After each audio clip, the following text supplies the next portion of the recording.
I never thought planting tomatoes would turn into a battle for justice.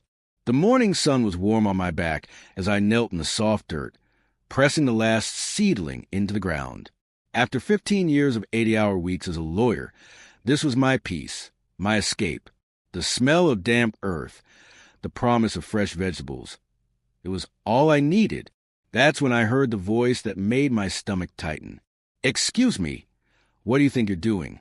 I looked up. There she was, Nancy Williams, the queen of the HOA. Nancy wasn't just a stickler for rules. She was a rules. 5 years as HOA president had turned our once friendly neighborhood into her personal fiefdom. People whispered about her absurd fines, about how she always seemed to get her way. Today, her target was me. I wiped my hands on my apron, staying calm. "Good morning, Nancy." Her eyes, sharp and calculating, scanned my garden with visible disgust. "This is completely unacceptable, James.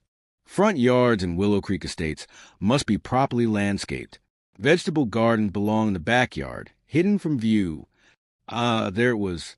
The HOA handbook, a.k.a. Nancy's favorite weapon. I stood, my dirt-stained jeans a stark contrast to her impeccably pressed blazer. "Nancy, my property deed predates the HOA by 30 years. I have legal exemptions." Her lips curled into a smirk. "That's not how it works. You'll be receiving a formal violation notice by tomorrow. I suggest you remove all this before fines start accumulating." And just like that, she was gone, but the storm was just beginning. That evening, I found a bright orange violation notice taped to my door. $50 a day, increasing weekly, until my unapproved agricultural activity was removed. I took a deep breath. She thought I'd back down. She had no idea who she was dealing with. The abuse runs deep. That night, my phone rang. "James, dear, I saw Nancy harassing you this morning. You're not the first." It was Eleanor Ramos, my elderly neighbor. She lowered her voice, as if someone might be listening. "Last month, she fined the Thompsons $500 because their daughter's wheelchair ramp didn't match the aesthetic of the neighborhood. They couldn't afford to fight it." I clenched my jaw. "That's not legal." "It wasn't," Eleanor whispered. "But Nancy's best friend is the HOA lawyer. People are too scared to push back." I sat in silence. This wasn't just about my garden. Nancy had built a system of fear and control, and she was getting bolder. I wasn't about to let her win. The next morning, my hands were deep in an old box of land documents when I heard it, a deep rumbling outside. I rushed to my window. My stomach dropped. 3 bulldozers. Nancy stood in front of them, her arms crossed in smug satisfaction. Beside her, a tall man in an expensive suit, Robert Taylor, HOA lawyer. A small crowd of neighbors had gathered, whispering in disbelief. I stepped outside, my heart pounding. "James Anderson," Nancy called out, her voice dripping with fake sweetness. "Your violations are so severe that immediate action has been authorized." Robert adjusted his tie. "Under Section 8.3 of the bylaws, we have the right to remove any unauthorized structures deemed a public nuisance." A bulldozer revved its engine. I took a deep breath, gripping my phone. This was war now. "Before you proceed, Robert, you might want to check your legal footing," I said. Nancy rolled her eyes dramatically. "Save the legal mumbo-jumbo, James. Nothing you say will stop this." I smiled for the first time that morning. "Oh, I think it will."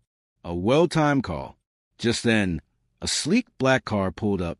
The crowd parted as Sheriff Martinez stepped out, followed by a woman carrying a stack of official county records. Nancy's smug confidence wavered for the first time. "We don't need law enforcement for a simple HOA matter," she snapped. I folded my arms. "Nancy, I don't think you understand whose driveway you just blocked."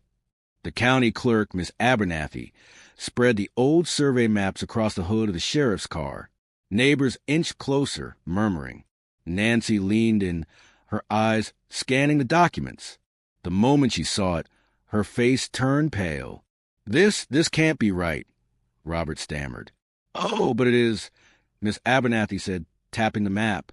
"The Anderson family retained mineral rights, utility easements, and full exemptions from any HOA control. long before your HOA was even formed. Silence.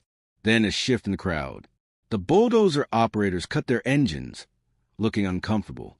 Mrs. Patel whispered something to her husband. Mr. Jenkins started filming. Nancy snapped back to life. This changes nothing. Proceed with removal. The lead bulldozer operator shook his head. Sorry, ma'am. Not without a court order. Nancy turned red.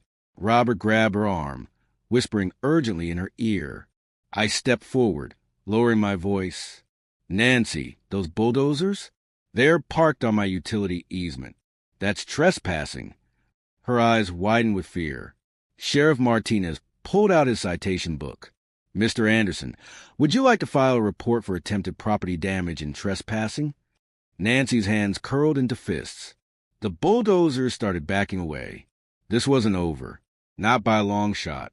Nancy's face turned ghostly pale as the county clerk ran her finger across the old survey maps. These records clearly state that when the Anderson family sold this land for development, they retained certain legal rights, Miss Abernathy explained. The small crowd of neighbors leaned in closer. Even the bulldozer operators had stopped pretending not to listen. First, Miss Abernathy continued, the mineral rights beneath this entire neighborhood still belong to the Anderson family. A ripple of whispers spread. Second, all utility easements running under the main roads belong to Mr. Anderson. Nancy shifted uncomfortably, but then came the final blow. And most importantly, 5 properties, including Mr. Anderson's, are completely exempt from any HOA authority. A heavy silence fell over the street. Nancy broke it first. That's absurd. The HOA governs all properties in this neighborhood. Sheriff Martinez cleared his throat. Not according to county law, he said, his voice calm but firm. Mr. Anderson's property is off limits to the HOA. Legally, you have no control over it. Robert Taylor, the HOA lawyer, frantically flipped through his documents. This must be a mistake, he muttered. I stepped forward, calm but unwavering. No, Robert. The mistake was assuming you could bully people without consequences. Nancy's breathing turned sharp. I could see it in her eyes. This wasn't about rules anymore. This was about control. And she was losing it. Nancy spun toward the bulldozer operators. Proceed with the removal, she barked. The lead operator held up his hands.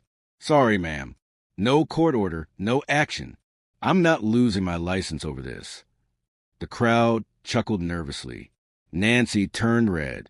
She looked at Robert, expecting him to intervene. But for the first time, Robert stepped back, his lawyer instincts taking over. Nancy, we should discuss this privately, he whispered. Nancy snapped.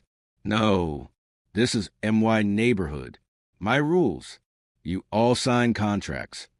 I crossed my arms. Nancy, you don't own this neighborhood. We do. Murmurs of agreement spread through the crowd. People looked at each other, realizing maybe, just maybe, they didn't have to live in fear of Nancy's power anymore. That's when Eleanor stepped forward. And you've been lying to us, Nancy, she said. Nancy's head snapped toward her. What are you talking about, Eleanor? She spat. But Eleanor wasn't intimidated. You said the HOA needed extra fees for community improvements, she continued. But I've been doing some digging, and the money didn't go where you claimed it did. Nancy's expression flickered with something I hadn't seen before, panic. Eleanor reached into her bag and pulled out a thick manila folder. These are the HOA's financial records, she announced, holding them up. I've been tracking every penny the HOA collected over the last 5 years. Nancy's eyes darted to the folder like a cornered animal. That's private HOA business, she snapped. Sheriff Martinez folded his arms. If those records show financial fraud, then it's not just HOA business. It's a legal matter. A hushed silence fell. Eleanor flipped through the documents, her voice steady but firm. The HOA collected special assessment fees from every household for a community pool renovation. That pool hasn't been touched in 3 years. Mrs. Jenkins, who had been filming, gasped. That's right. I paid over $1,000 for that. Eleanor turned the page. Over $300,000 is missing. And do you know where it went? The crowd leaned in. She held up the final page. to a private company called WC Holdings LLC. And guess who owns it? She paused for effect, then turned the document for everyone to see. The listed owners, Nancy Williams and Robert Taylor. Gasps, murmurs. A few people audibly cursed under their breath. Nancy stumbled back. This is a lie. Robert grabbed her arm. Nancy, we need to leave. Now. She jerked away from him. I'm not going anywhere. This is MY neighborhood. But the crowd wasn't on her side anymore. This wasn't just about HOA rules. This was about betrayal. I say we take a vote. Mr. Jenkins called out. The crowd erupted in agreement. All in favor of removing the HOA board immediately, raise your hand. Hands shot up, one after another, after another. I counted. 76 votes. Nancy's breathing hitched. Robert took one look at the crowd and turned on his heel, walking away. Nancy was frozen, her world collapsing in real time. You can't do this, she shrieked. Eleanor smiled sweetly. Oh, but we just did, dear. That night, I sat in my living room, watching the security camera feed on my phone. Then movement. 2 figures in dark clothing crept into my front yard. Even in the dim light, I recognized the blonde hair. Nancy and Robert. I watched in disbelief as they ripped out my tomato plants, throwing them across the yard. Then Nancy turned toward my camera, smiled, and made a slashing motion across her throat. I grabbed my phone. Sheriff, you need to get to my house. Now! Nancy thought she was untouchable. She thought her power, her influence, her threats would keep her safe. She was wrong. At 3:17 a.m., as she and Robert tore through my garden, floodlights bathed my front yard in white-hot light. A black and white sheriff's car screeched to a stop. Sheriff Martinez stepped out, his face stone cold. Ma'am, step away from the property, he ordered. Nancy froze, her hand still gripping the vine she had just ripped from the ground. Robert, always a coward, dropped the potted plant he was holding and took a slow step back. Nancy tried to regain control. Sheriff, you don't understand. No, Nancy, I understand perfectly. He held up a warrant. Nancy Williams and Robert Taylor, you are under arrest for destruction of property, trespassing, and fraud related to the misappropriation of HOA funds. Gasps and murmurs spread as neighbors emerged from their houses, robes wrapped tight, phones held high, recording every second. Nancy let out a hysterical laugh. This is ridiculous. You can't do this. I am the HOA. Sheriff Martinez snapped the cuffs on her wrists. Not anymore, Nancy. The moment she was shoved into the back of the police car, cheers erupted from the neighbors. For the first time in years, the fear was gone. And in its place, relief. By sunrise, my front yard was covered in neighbors. Not to gawk, but to help. Mrs. Jenkins, the retired schoolteacher, held out a tray of fresh coffee. We figured you might need this, dear, she said with a wink. Mr. Patel brought a bag of tomato seedlings. We rebuild, yes? He said with a warm smile. Even the Henderson kids, who had once been too scared to ride their bikes near Nancy's house, were eagerly shoveling fresh soil into my garden beds. This wasn't just about my garden anymore. It was about a neighborhood reclaiming itself. It was about people realizing they didn't have to be afraid anymore. As I watched dozens of hands working together, I felt something I hadn't felt since moving here. I felt home. 1 week later, we held a vote, not just to dissolve the HOA, but to decide what came next. Unanimous decision. Instead of another HOA, we created a neighborhood committee, a group of real people, making decisions together without fines, without threats, without fear. And in the ultimate poetic justice, Nancy's old yard, once the symbol of her control, became a community garden, open to everyone, free, no rules, no permission needed. As I stood there, watching kids run to the freshly planted rows, watching Eleanor sip lemonade on the shade of a newly built bench, I realized something. Nancy had tried to tear my garden apart, but all she had really done was plant the seeds of something much bigger. One afternoon, as I knelt beside the new tomato vines, Eleanor sat beside me, her cane resting on her lap. You know, she said, handing me a small red fruit, I think this is the first tomato grown in our new community garden. I took it, turning it over in my hands. It was perfect. Funny, I mused. All I ever wanted was to grow my vegetables in peace. Eleanor chuckled. And yet, you ended up changing everything. I looked around at the once divided neighbors now laughing together, the children planting seeds where fear once ruled, the newfound sense of belonging we had created. Nancy had tried to control us through fear, but we had won through unity. Just as I was about to head inside, my phone buzzed. Unknown number. I hesitated before answering. Hello? A long pause. Then, a voice I knew all too well. You think this is over? My heart pounded. Nancy. I stepped away from the group, keeping my voice calm. Nancy, you're calling me from jail.